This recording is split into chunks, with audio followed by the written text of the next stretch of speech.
My name is Sergeant Malayang. Hi, I'm Specialist Clement. Hi, I'm Sergeant West. Hello, I'm Sergeant Longoria. I'm a 35 Papa. I'm a Signals Intelligence Voice Interceptor.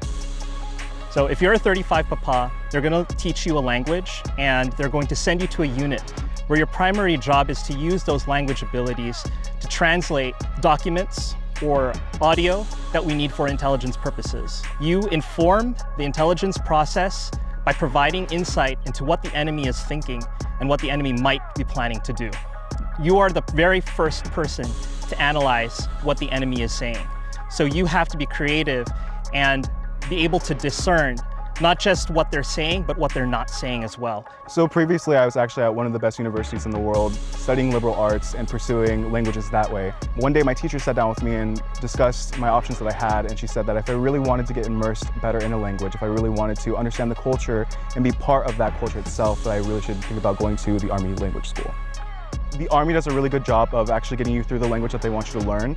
They're going to make sure that they take you from the beginning to the very end, and they're going to make sure that you succeed. It took me about 18 months to go from zero Korean to being proficient. It's not just the language that you gain through this MOS, you actually gain cultural studies, and that's a huge part of your training and education. One thing that I found is just that anytime that you learn a language, it just opens up so many doors to be able to meet new people, have new experiences, and get to just see the world from a different angle. That's one of my absolute favorite things about language. The Army has a multitude of languages that they would like you to learn, and it's really difficult to just pick one. And you have to actually hone in on what culture you want to learn and what people you want to get to know and love. The good thing is, though, is later on through the Army, if you want to learn another language, the option is available to you. So if you really want to get out and do more, if you really want to understand and learn a language, then the Army is definitely the right option for you. To learn more about the MOS 35P, go to GoArmy.com.